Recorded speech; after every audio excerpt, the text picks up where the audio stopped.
Bonjour et bienvenue en ce dimanche 27 juin 2021. Nous en sommes arrivés ce matin à la méditation numéro 464 et plus particulièrement à la méditation numéro 178 dans le livre de l'Apocalypse que nous méditons depuis le 1er janvier de cette année. Avant de poursuivre dans notre méditation du jour, dans le culte de ce matin, prions. Père, Seigneur, bien-aimé Saint-Esprit, oh oui Seigneur, comme nous venons de le chanter juste à l'instant, eh bien, Hosanna, Hosanna à toi. Et tout comme lorsque tu as traversé le pont qui était au-dessus de la vallée du Cédron et que tu es rentré sous ces cris et ces feuilles de palmier où les gens criaient Hosanna, Hosanna et te recevaient comme le roi. Eh bien, de même, nous voulons te recevoir une fois de plus ce matin, t'accueillir comme ce roi que tu es. Notre frère bien-aimé, notre Seigneur. Mais, contrairement au peuple juif, nous te demandons, Père, nous te demandons, Seigneur bien-aimé Saint-Esprit, eh bien, de mettre ce joint d'étanchéité, afin que nous soyons que nous soyons imperméables à toutes ces tentations du monde, à toutes ces viles pensées qui veulent, tout comme ça a été le cas pour le peuple juif, eh bien, venir te renier, venir nous écarter de toi. Oh, nous voulons te serrer dans nos cœurs, dans notre esprit. Tu es là, en nous, avec nous. Nous voulons porter du fruit pour ta gloire, Père. Nous voulons te laisser, bien-aimé Saint-Esprit, nous conduire à chaque seconde de notre vie. Nous voulons porter du fruit pour ta gloire, Père. Et ceci ne sera possible que si tu demeures en nous, Seigneur, et nous en toi. Alors, ce matin, encore une fois, nous te demandons de continuer à nous abreuver de ta parole de vie. Que ta lumière se fasse une fois de plus et chasse toutes ténèbres. Car je sais que tu nous gardes ensemble, avec toi, et que nous sommes ressuscités ensemble en esprit avec toi, Seigneur. Nous sommes assis également à la droite de notre Père, tout comme il est dit dans la parole, dans Éphésiens. Nous t'aimons tellement, Père, tellement, Seigneur, tellement, bien-aimé Saint-Esprit. Et tout comme on l'a chanté ce matin, eh bien, si nous sommes dans le feu, tu es là à nos côtés. Et dans la tempête, tu apaises les mers. Tu es là en permanence. Tu combats pour nous. Et même quand le sol tremble sous nos pieds, nous n'avons aucune crainte. Car tu nous gardes. À toi toute la gloire, Père, dans le nom de Jésus. Merci, bien-aimé Saint-Esprit. Amen. Nous poursuivons dans notre étude, dans notre méditation de la 6e lettre, désormais de notre Seigneur, eh bien, dans le chapitre 3 du livre de l'Apocalypse. Et cette lettre a été écrite pour, bien sûr, l'église de Philadelphie, comme maintenant vous le savez, mais on le sait aussi pour nous. Et elle marque aussi, eh bien, l'esprit spirituel de l'église missionnaire qui a commencé environ en 1800 jusqu'à nos jours. Et on va le voir, peut-être pas aujourd'hui, mais nous le verrons, eh bien, que cela reflète bien cet esprit spirituel dans les prochaines méditations. Et nous avons commencé donc à méditer ce verset numéro 7 qui marque le début de cette lettre à l'église de Philadelphie, verset numéro 7 à verset numéro 13. Et comme on l'a indiqué maintenant, eh bien, nous méditons chaque verset. Donc, nous allons reprendre ce verset numéro 7 que nous allons continuer à méditer ce matin. Il est écrit « Écrit à l'ange de Philadelphie. » écrit à l'ange de l'église de Philadelphie. Voici ce que dit le Saint, le véritable, celui qui a la clé de David, celui qui ouvre et personne ne fermera, celui qui ferme et personne n'ouvrira.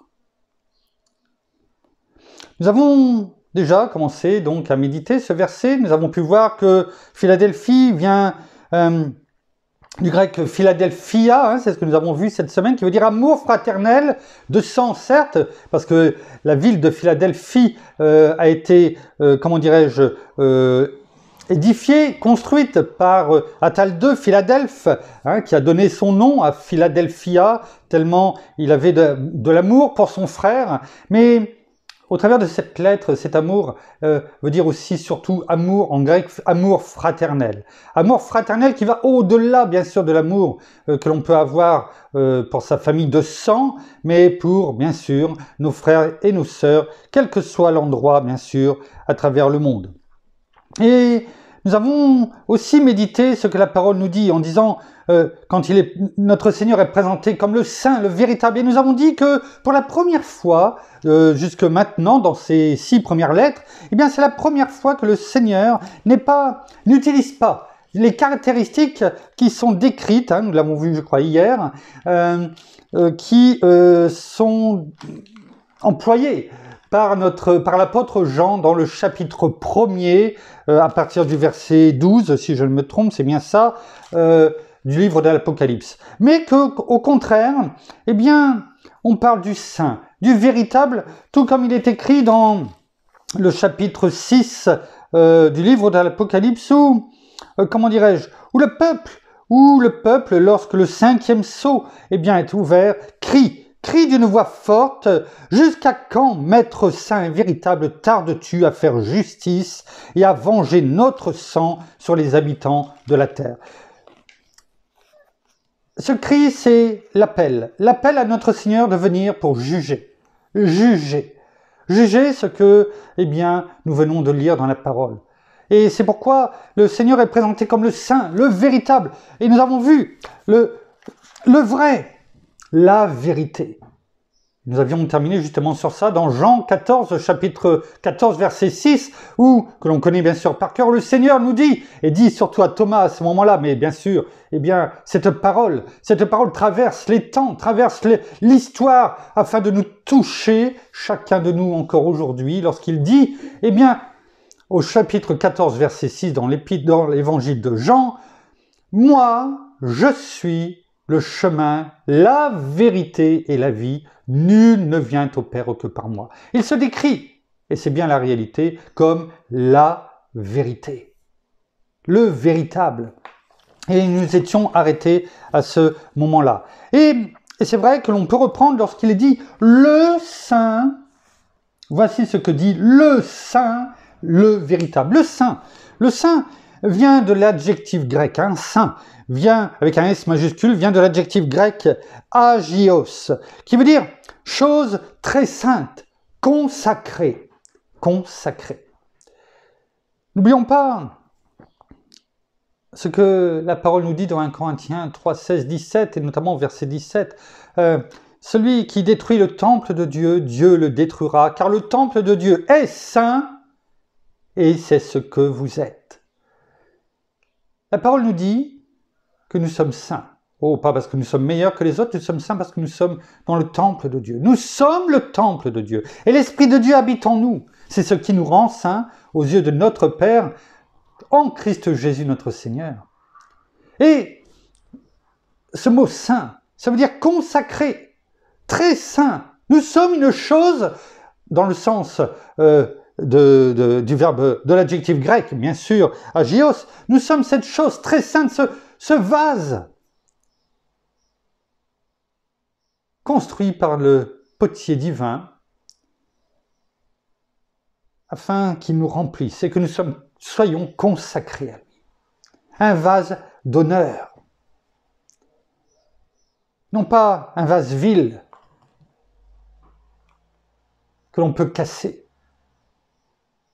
Et c'est cela que veut dire saint ici. Le saint, c'est-à-dire celui qui est consacré. Celui qui est consacré, bien sûr, à son peuple, consacré également à la gloire de son Père, notre Père, à la gloire de Dieu. Cette chose très sainte, cet homme très saint. Le véritable. On l'a vu hier déjà, dans Jean 14,6, que nous avons rappelé ce matin. Eh bien, là, le véritable vient de l'adjectif grec alétinos. Alétinos. Je ne sais pas si je le prononce bien, mais enfin, qu'importe. Vous pouvez aller surtout le rechercher et aller voir. Et qui veut dire quoi? Qu'il y a plusieurs significations. La première, ça veut dire qu'il n'a pas seulement le nom et la ressemblance. Cela nous rappelle, eh bien, ce qu'il est dit dans cette 5e lettre à l'église de Sardes, hein, tu as le renom. C'est-à-dire que tu as simplement l'apparence. Eh bien là, c'est le contraire. Ce n'a pas simplement le nom et la ressemblance, mais qui reflète la réelle nature correspondant au nom, à son nom, c'est-à-dire le véritable. Le réel. Le vrai. Eh oui, le vrai. Deuxième explication, du moins deuxième signification du véritable, qui veut dire, c'est l'opposé à ce qui est contrefait. On l'a déjà dit bien souvent, l'ennemi veut toujours copier.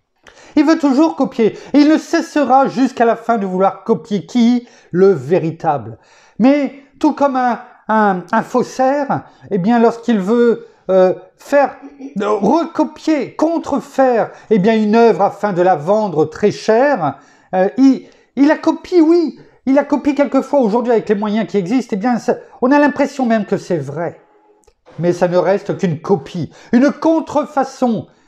Et tôt ou tard, eh bien, c'est mis à la lumière. Parce que la parole le dit, rien ne peut rester caché. Tout est mis à la lumière et jugé par celui qui vient, notre Seigneur Jésus-Christ. C'est tout à fait ce que nos frères et sœurs, eh bien, crient. Les âmes crient. Quand est-ce que tu vas venir juger cette terre? En tout cas, ces habitants qui nous ont mis à mort. Donc, c'est ça, c'est l'opposé. Véritable, l'adjectif grec de véritable, eh bien, alétinos, eh bien, veut dire l'opposé à ce qui est contrefait, imaginaire. Combien aujourd'hui le monde et tout pousse à l'imagination. On nous dit même à l'école, il faut, on l'a vu avec nos enfants de ces 2 dernières années, il faut lire des choses afin de, comment dirais-je, d'éveiller, voilà, c'est ça, d'éveiller leur imagination. Pour ce faire, eh bien, il donnait à lire à nos enfants au collège eh bien, des livres sur la science-fiction, sur, comment dirais-je, sur les sorcières, sur, comment dirais-je, sur un titre, La main du diable, enfin bon, voilà. Voilà ce qu'il donne à nos enfants à lire aujourd'hui. Ça fait partie du programme scolaire de l'éducation nationale. J'ai rien contre l'éducation nationale en tant que telle, hein, mais c'est les faits, hein, c'est factuel. Je ne peux pas dire le contraire, je ne peux pas mentir, et il faut le dire. Voilà ce qu'on dit à nos enfants. Eh bien, il faut éveiller votre imagination. Oh, il y aurait tellement de choses pour éveiller l'imagination, y compris dans notre pays laïque. Mais non, on donne pour éveiller l'imagination de nos enfants des choses justement qui éveillent les ténèbres, l'ennemi. Et on dit que c'est un pays laïque et qu'il ne faut pas parler de Dieu, mais par contre ça n'empêche pas l'éducation eh bien, de vouloir mettre dans les cœurs, dans les pensées de nos enfants, ce qui touche bien sûr au royaume des ténèbres. Ça ne les dérange pas. Alors, ça veut également dire simuler quelque chose d'imparfait, défectueux, fragile, incertain. C'est-à-dire c'est l'opposé à tout cela. Le véritable. Véritable, c'est l'opposé à tout cela. Cela montre bien que notre Seigneur, le véritable, la vérité, la lumière, est parfait, n'est pas défectueux, est solide. Et sa parole, tout comme lui, est certain, est véritable, sincère. Regardons ce que la parole à ce titre nous dit. Dans l'évangile de Jean, nous allons repartir dans l'évangile de Jean au chapitre chapitre 1er. Jean, chapitre 1er. Ce merveilleux premier chapitre. Tout l'évangile, bien sûr, toute la parole est merveilleuse. Et je vous invite à aller lire l'évangile de Jean parce que, dans son entièreté, parce qu'il y a tellement de choses. C'est vrai que Jean était celui qui était peut-être le plus proche de notre Seigneur. La preuve, c'est lui qui a reçu les révélations du livre de l'Apocalypse, le livre de la révélation. Et on voit ça transpire au travers de son évangile, de l'évangile de Jean, l'amour qu'il a pour notre Seigneur. Et bien sûr, l'évangile de Jean, c'est aussi l'amour de notre Seigneur envers chacun d'entre nous. Et au verset 9, il est écrit, en parlant bien sûr de notre Seigneur, c'était la véritable lumière, la véritable, la vraie lumière, celui qui éclaire dans les ténèbres, celui qui éclaire dans les tempêtes de notre vie. On l'a chanté donc et on l'a même prié, et qui apaise les vents, les mers. Il est là, sa lumière, lui, dans les ténèbres. Et nous sommes appelés à être tout comme lui, parce qu'il est en nous, la lumière du monde.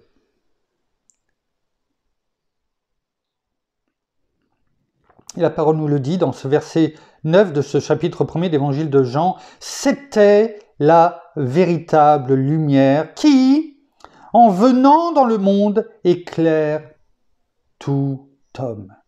On va le prendre dans deux autres,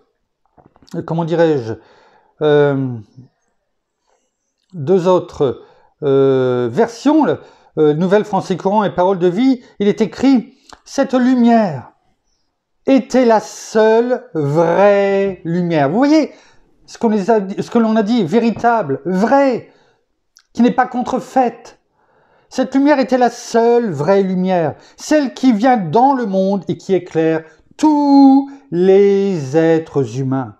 Pas seulement certains, tous les êtres humains. C'est pourquoi le Seigneur nous dit, nous qui sommes disciples de Christ, nous qui l'avons en nous et nous qui sommes en lui, excusez-moi, eh bien, nous sommes appelés à être la lumière du monde. Tout comme notre Seigneur est venu, éclairer tous les êtres humains. En Parole de vie, il est écrit la parole, parce que au commencement, il est dit dans cet premier chapitre de l'évangile de Jean, au commencement, premier verset, au commencement était la parole, et la parole était avec Dieu, et la parole était Dieu, elle était au commencement avec Dieu. Et là, dans ce premier et deuxième verset de ce premier chapitre de l'évangile de Jean, il est parlé de notre Seigneur qui est la parole également. Et la parole est la vraie lumière. Il est la parole, mais il est également le véritable et la lumière. Il est tout ça en même temps. En venant dans le monde, elle éclaire la parole, mais aussi la lumière, tous les êtres humains. Notons qu'en parole de vie, tout est mis au présent continu. Et c'est vrai, parce que la parole nous éclaire à chaque seconde de notre vie, et ça on en est bien conscient. Sans elle, nous ne pouvons pas avancer. Et cette parole, c'est notre Seigneur. C'est la parole divine. C'est le Seigneur en nous. C'est notre bien-aimé Saint-Esprit, l'Esprit de Dieu qui nous enseigne toutes choses dans le nom de Jésus et qui nous rappelle tout ce que notre Seigneur est venu nous dire et veut nous rappeler. En venant dans le monde, elle éclaire tous les êtres humains. C'est-à-dire en venant, lorsqu'elle est venue, et jusqu'à aujourd'hui, jusqu'à son retour, elle éclaire tous les êtres humains. Et par contre, en Nouvelle Français Courant et en version Colombe, lorsque nous l'avons lu, là, nous avons pu voir que c'était l'imparfait, le passé, une action qui était passée. Et est-ce que cela veut dire que c'est terminé? C'était la véritable lumière? Non. Ça veut dire quoi? Ça veut dire, tout comme nous l'avons prié ce matin, ils ne l'ont pas reconnu. Le peuple juif, le peuple qui a été sauvé par des miracles, par des prodiges, qui a été extirpé de l'esclavage, qui a été nourri, qui a été guidé, qui a été mené dans la terre promise, là où coule le lait et le miel, là où, malgré la désobéissance, malgré les horreurs, malgré le fait qu'il se soit détourné de notre Dieu, malgré l'apostasie, eh bien, notre Père a toujours gardé sa main dessus. Malgré le fait que notre Seigneur soit venu parmi son peuple, le peuple hébreu, le peuple juif, oui, qu'il l'a reconnu comme étant un roi, mais qu'il ne l'a pas reconnu comme étant le Messie. Ou si certains, en tout cas, voulaient le faire, eh bien, ont reculé, parce qu'ils ont eu peur. Nous avons chanté ce matin. Nous ne sommes plus esclaves de la peur. Nous sommes enfants de Dieu. Certes, il n'était peut-être pas encore enfant de Dieu, parce que notre Seigneur, eh bien, n'était pas encore, eh bien, monté, n'avait pas encore subi l'œuvre de la croix. Il n'empêche, eh bien, qu'ils étaient quand même le peuple de Dieu. Et ils avaient une partie des Écritures. Ils savaient, les prophètes l'avaient déclaré, proclamé, avaient déclaré, proclamé tout ce qui devait se passer. Et le peuple l'a rejeté. C'est pourquoi il est écrit ici, c'était la véritable lumière. Non pas qu'elle n'est plus aujourd'hui, et la parole de vie nous le montre bien parce que c'est du présent continu, mais dans le sens, eh bien, notre Seigneur s'est présenté. C'était celui qu'ils attendaient depuis longtemps. Et ils n'ont pas accepté parce qu'ils étaient aveugles. Ils ont été ce qu'ils voulaient. Ils étaient tellement orgueilleux. Ils voulaient dominer comme ils avaient été dominés. Ils voulaient dominer le monde entier. Ils attendaient un Messie guerrier. La preuve. Au verset 10, il est écrit « Elle était dans le monde ». C'est-à-dire, elle était là, la lumière, le véritable, le vrai, celui que tout le monde attendait. Eh bien, cette lumière, cette parole était dans le monde, et le monde a été fait par elle. Et le monde ne l'a pas connue. Et verset 11, elle est venue chez les siens, parmi les siens. Et les siens ne l'ont pas reçue. Ouais, l'ont rejetée. Pire que cela, l'ont clouée au bois. Mais cette bonne nouvelle, parce que tout avait été, eh bien, préparé d'avance. Le Seigneur savait ce qu'il devait subir, lui le véritable, lui la lumière, lui la parole. Ce formidable verset 12 qui doit transpercer nos cœurs, qui est l'épée de l'esprit, la parole, qui est l'épée de l'esprit. Ouais. Ce magnifique verset 12, qui, du fait que le peuple, son peuple ne l'a pas reconnu, il est écrit au verset 12, « Mais à tous ceux qui l'ont reçu, elle a donné le pouvoir de devenir enfants de Dieu. À ceux qui croient en son nom et qui sont nés, verset 13, non du sang. » C'est-à-dire que ce n'est pas par rapport au sang, la descendance, ni de la volonté de la chair, ni de la volonté de l'homme, mais de Dieu. C'est ça qui est formidable. C'est-à-dire que ce qu'ils ont rejeté, la lumière, le véritable, eh bien, Dieu nous a donné ce pouvoir, par lui, de se laisser attirer en Christ Jésus notre Seigneur, afin de devenir, par lui, enfants de Dieu et de recevoir cet esprit d'adoption par lequel nous crions « Abba, Père ». Voilà ce que fait le véritable. Voilà ce que fait la lumière. Voilà ce que fait la parole. Regardons ce qui est écrit également dans Jean, chapitre 4, au verset 23. Jean, chapitre 4, verset 23. Il est écrit, c'est notre Seigneur Jésus qui nous le dit. Excusez-moi, mon épouse me dit, bois un coup. Il a la raison. Il est écrit, mais l'heure vient. L'heure vient. C'est-à-dire, elle est maintenant.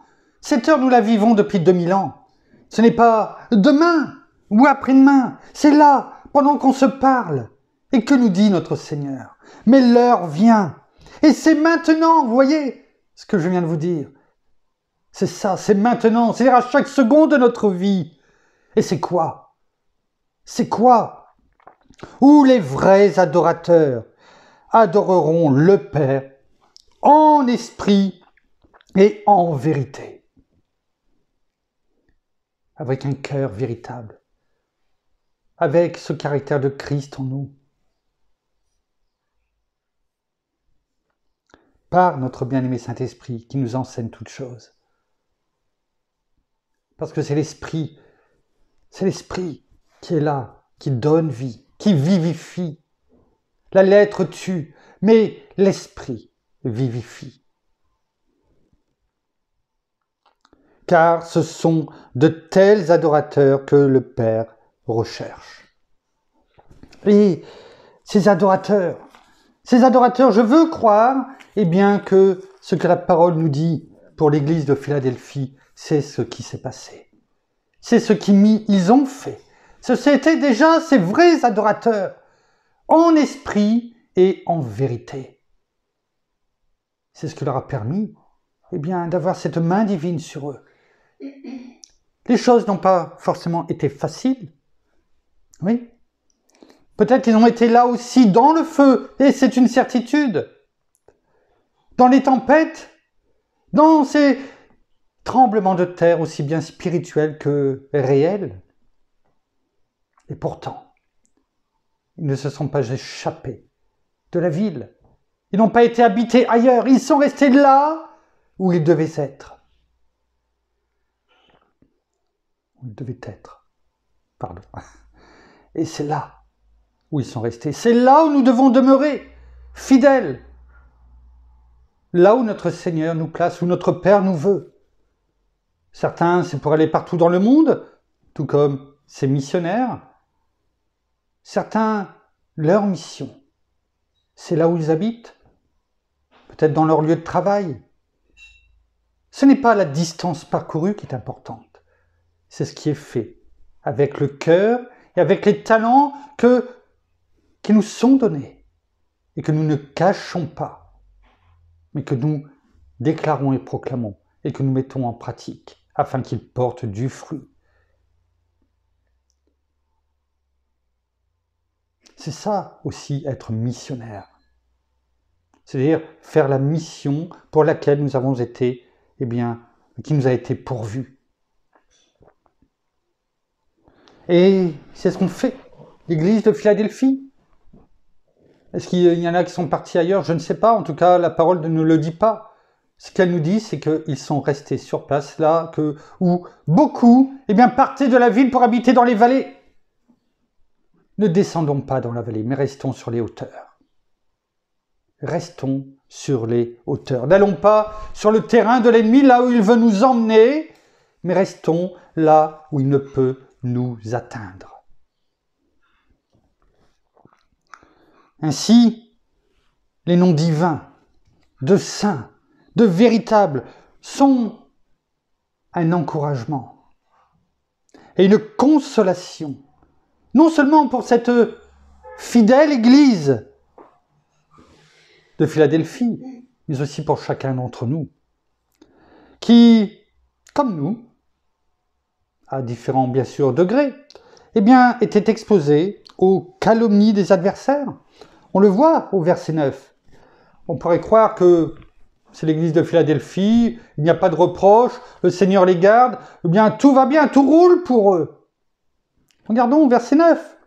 « Voici, je te livrerai des gens de la synagogue de Satan, qui se disent juifs et ne le sont pas car ils mentent. Voici, je les ferai venir se prosterner à tes pieds et reconnaître que je t'ai aimé. » On sait très bien que les gens de la synagogue de Satan et le Seigneur sont des gens de la synagogue de Satan, c'est-à-dire qui les calomnient, parce qu'il est dit, car ils mentent. Ils mentent, parce que, bien sûr, eh bien, ils ont porté des calomnies sur toute cette église, sur ses frères et sœurs. Pour les rabaisser, pour peut-être qu'ils soient enfermés, qu'ils soient pourchassés, qu'ils soient martyrisés.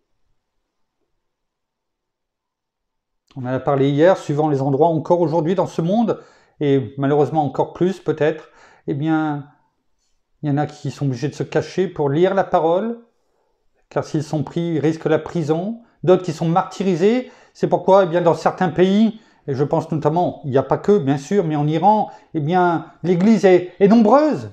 On ne sait pas, on ne peut pas la dénombrer, mais elle est très nombreuse. Mais elle n'est pas au grand jour, elle est dans les souterrains. Et elle se développe là dans les souterrains. Oui, rien ne peut arrêter la lumière. Jusqu'au jour où notre Seigneur, eh bien, viendra. Et tout le monde, tout genou fléchira devant lui, parce qu'ils verront combien, quelle que soit la nature, quel que soit le monde, quelle que soit la couleur de la peau, quel que soit le pays du monde, eh bien, verront que cette lumière était le véritable, le saint. Oui.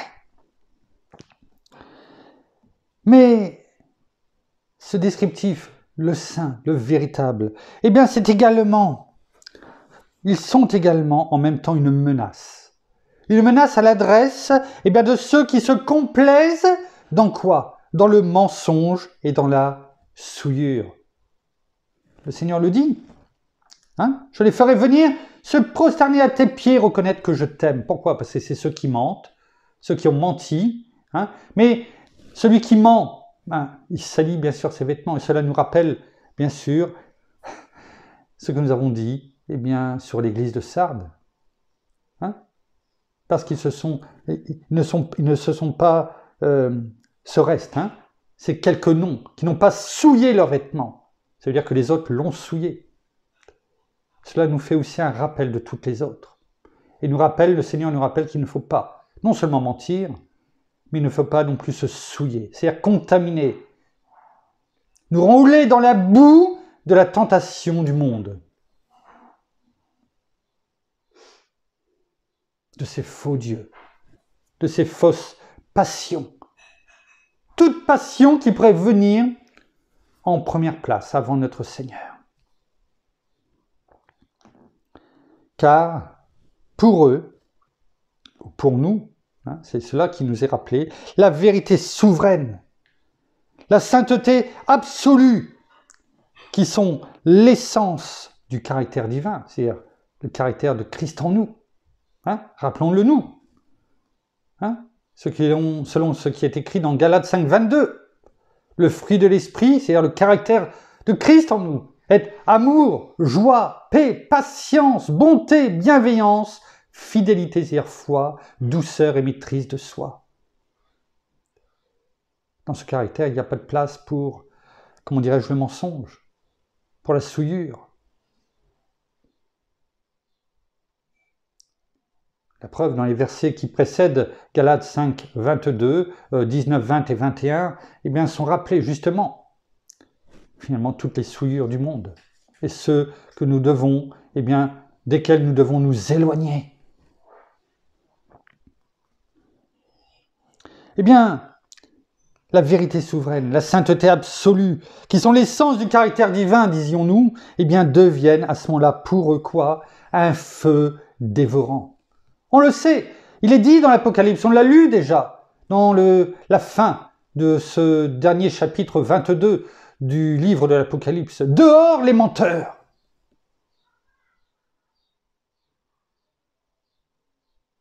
Donc, comme quoi les menteurs, eh bien, ne sont pas bien vus par notre Seigneur. Il n'y a pas de petit mensonge, il y a le mensonge. Et la preuve ici, le Seigneur ne nous dit pas autre chose. Il est sous-entendu, bien sûr, la calomnie, etc. Mais bien sûr, cela fait partie du mensonge en règle générale. Il est dit, parce qu'ils mentent, eh bien, je vais les faire venir et les mettre à genoux devant toi, afin qu'ils reconnaissent que je t'aime.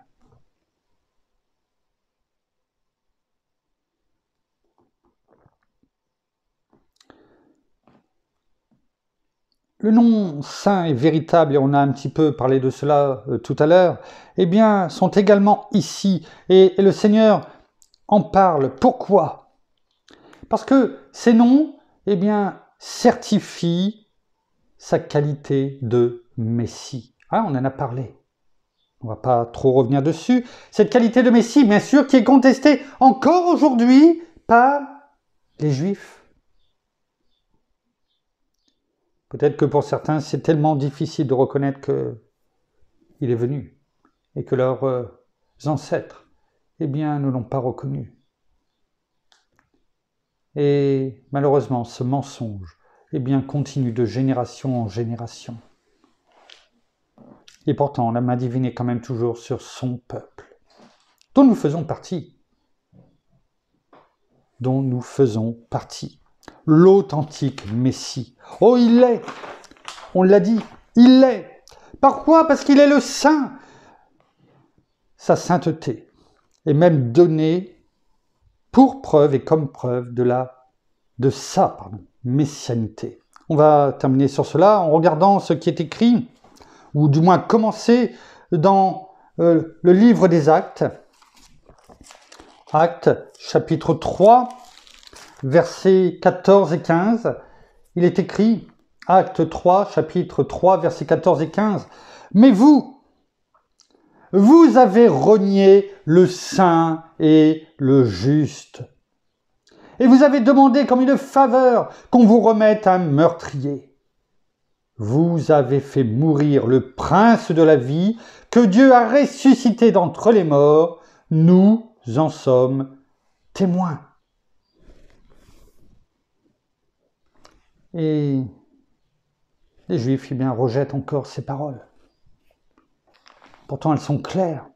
Regardons encore ce qui est écrit dans le chapitre suivant, dans Actes, chapitre 4, versets 27 à 30. On va même la prendre, je demande quelques secondes, en parole de vie, en Nouvelle Français courant, pardon, dans le livre des Actes, chapitre 4, versets 27 à 30. Chapitre 4, Actes, chapitre 4, versets 27 à 30, il est écrit en Nouvelle Français courant. Et c'est bien vrai. Hérode et Ponce Pilate se sont unis, c'est Hérode Antipas, se sont unis dans cette ville avec les représentants des populations étrangères et du peuple d'Israël contre ton serviteur Jésus, celui que tu as choisi pour ton service. Notons une chose importante.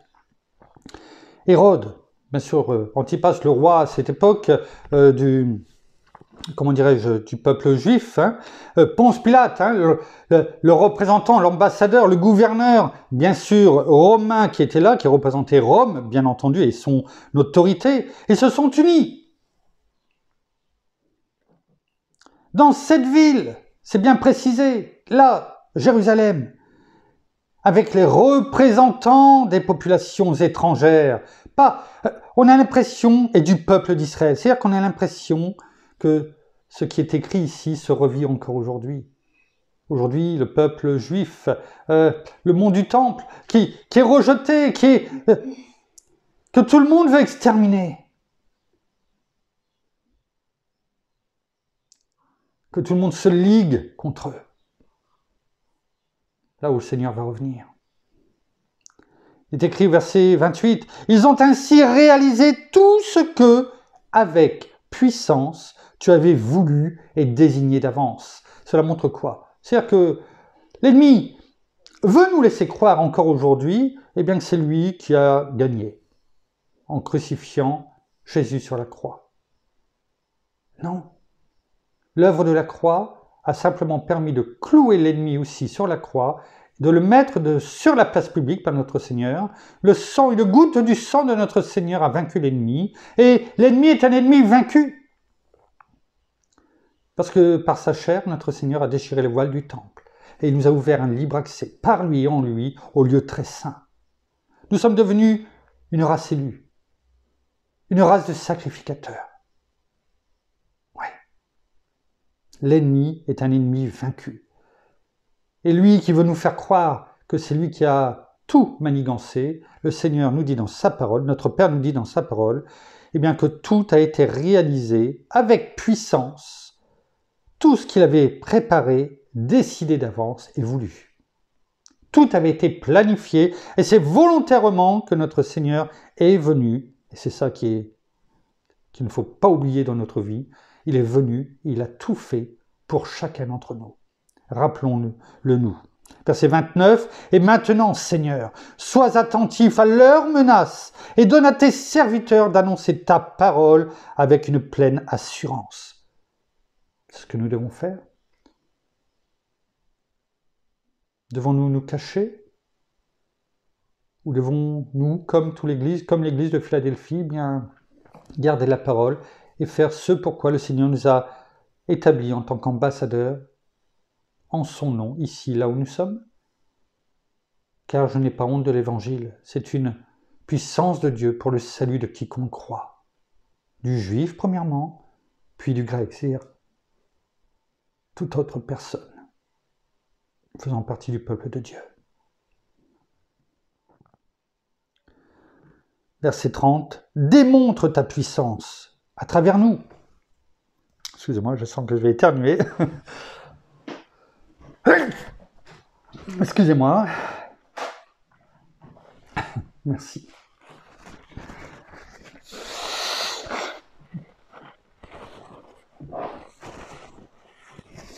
La parole nous dit, au verset 30, « Démontre. Démontre quoi? Démontre ta puissance à travers nous. Pas nous. Ta puissance, Seigneur. Ta puissance, en ton nom. Par quoi? Par des guérisons. Que des signes extraordinaires et des prodiges s'accomplissent par le nom de ton serviteur Jésus, lui qui est saint. » Enfin, pour terminer, dans Acte 7, versets 51 à 53, Acte chapitre 7, versets 51 à 53, c'est le discours d'Étienne tout au long de ce chapitre 7. Étienne, le premier martyr, celui qui a été lapidé, et où même un certain Saul de Tarse, qui est devenu l'apôtre Paul, eh bien, non seulement était tout près, je ne dis pas qu'il a lui jeté la pierre, mais en tout cas il l'a peut-être passé, en tout cas il était là et il a regardé, lui qui persécutait l'Église à ce moment-là, croyant que c'était bien ce qu'il faisait. Hein, mais c'est une autre histoire. Et versets 51-53 de ce chapitre 7, dans le livre des Actes, il est écrit « Homme au cou raide, incirconcis de cœur et d'oreille. » Ouais. Spirituel, bien sûr, il est parlé. Est-ce que nous sommes dans ces caractéristiques? Est-ce que nous avons le cou raide au point de ne pas vouloir courber notre tête devant notre Seigneur, mais de vouloir lui tenir tête? Est-ce que nous sommes ces incirconcis de cœur et d'oreille? Je prie que cela ne soit pas le cas et que nous entendions chaque jour ce que notre Seigneur, la parole de vie, de vérité, nous dit. Il est écrit, vous opposez toujours au Saint-Esprit, vous comme vos pères. Étienne, par notre bien-aimé Saint-Esprit, rempli de l'Esprit, nous dit, vous vous opposez toujours au Saint-Esprit. Ne nous opposons pas au Saint-Esprit. Laissons-le nous parler, nous instruire, nous conduire. Il est le copilote de nos vies, notre GPS spirituel, le pilote de nos pensées, de nos émotions. Il est également notre enseignant, notre formateur, notre consolateur, notre gouverneur, notre administrateur.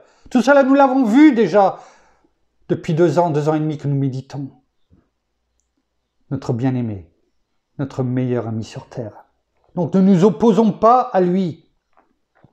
Verset 52. Lequel des prophètes vos pères n'ont-ils pas persécuté? Ils ont mis à mort ceux qui annonçaient à l'avance la venue du juste, dont vous êtes devenus maintenant les meurtriers après l'avoir livré. vous qui avez reçu la loi sur l'ordre des anges et qui ne l'avez pas gardée. Alors oui, cette parole nous a été donnée. Est-ce que nous la gardons précieusement, jour après jour? Car ne pas la garder, c'est crucifier Christ à nouveau. Ouais. Et faire de nous, eh bien, à l'instar du peuple juif, eh bien, des meurtriers. Éloignons-nous de tout cela. Revenons à l'essentiel, le saint, le véritable. Merci, Père. Merci, Seigneur. Merci, bien-aimé Saint-Esprit, une fois de plus, pour tout ce que tu nous dis, tu nous montres. Et rends-nous vraiment imperméables à tout ce qui est dans le monde, à toute pensée négative, et que vraiment, eh bien, le bouclier de la foi, comme tu le dis, arrête tous les traits enflammés du malin. Nous terminons par la prière. Non, merci Seigneur, eh bien, pour ta parole encore ce matin. Merci parce que par là, eh bien, tu touches nos cœurs et nous voulons encore te rendre gloire et t'honorer pour toi, notre roi. Toi, notre majesté, toi le parfait, toi le véritable, toi notre maître souverain.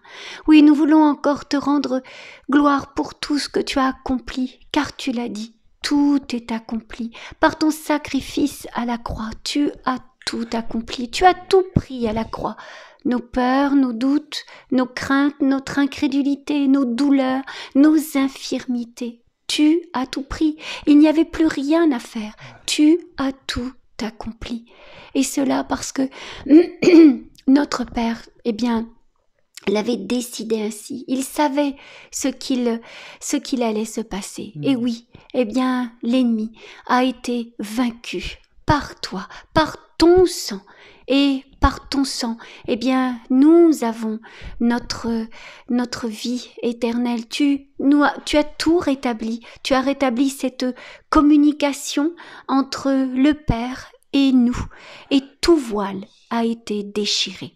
Alors, merci pour tout ce que tu as accompli. Et nous voulons encore louer ton nom, Seigneur Jésus. Toi, le seul, l'unique, le vrai. Alors soyez tous abondamment bénis, frères et sœurs, dans le nom de notre Seigneur Jésus-Christ. Alléluia. Merci. Amen. Amen. Ah, alors je vais garder le micro. Ah, mon épouse me confisque le micro. Pour C'est une ce que fois. je me demandais si elle allait faire, mais elle l'a fait. Non, oui, je ne te le rends pas. Ah oui, elle ne me rend pas, elle me le confisque. Vous croyez que je peux faire tout ce que je veux, hein, mais finalement, Non. vous voyez devant vos yeux, eh bien, Non, la vérité. Je te le rends tout de suite après. Voilà, donc c'est une petite annonce personnelle, mais que je fais partager à On tout est le qu'entre monde. nous, hein. Il n'y a personne qui le sait. Voilà. Et donc là, c'est pas un anniversaire d'un de nos petits-enfants, de nos enfants, mais c'est l'anniversaire de mon cher et tendre mari. Ah oui, merci. Aujourd'hui, Merci. le C'est toujours 27 plus facile juin. de faire celui des autres. Ah oui, voilà, tu verras ce que ça fait comme ça. Tu verras le 12 septembre. Oui, voilà, on en reparlera. Donc voilà, un très joyeux anniversaire, je te le dis. Voilà, non seulement de ma part, mais de la part de tous ceux qui te connaissent. Voilà, un joyeux anniversaire. Je n'irai pas jusqu'à dire ton âge. Hein, voilà, Non. voilà. Non, on ne dit pas que j'ai 56 ans. Non. Voilà, dis tout. Voilà, donc on dira rien. Mais voilà, encore un très joyeux anniversaire aujourd'hui. Voilà. Et nous pensons tous à toi. D'ailleurs, on va se réunir dans pas très très longtemps. Donc toute la famille, on est heureux d'être avec toi aujourd'hui. Voilà. D'accord. Joyeux anniversaire. Merci. Je te rends le micro. Merci, oui, j'aime finalement maintenant le micro. Moi qui ne voulais pas du tout avoir ce micro, et bien finalement, on s'y habitue et merci Seigneur. Nous vous bénissons de toute bénédiction spirituelle dans les lieux célestes en Christ. Nous saluons nos amis au Québec et au Canada qui dans quelques heures, comme à l'accoutumée le dimanche, vont prendre le relais et nous prions afin que la parole, les louanges touchent en tout cas de nombreux cœurs et que de nombreuses personnes plient les genoux devant toi, Seigneur, et te reçoivent comme le Seigneur et Sauveur de leur vie. Nous saluons nos amis aussi, en francophonie, en France, à Paris et tout autour de chez nous. Nous vous souhaitons à toutes et à tous un excellent dimanche. Nous vous donnons rendez-vous demain, lundi, demain soir, pour la poursuite de nos méditations dans le livre de l'Apocalypse, dans la 6e lettre de l'église de Philadelphie, cette lettre de notre Seigneur. En attendant, passez un excellent dimanche. À demain. Au revoir.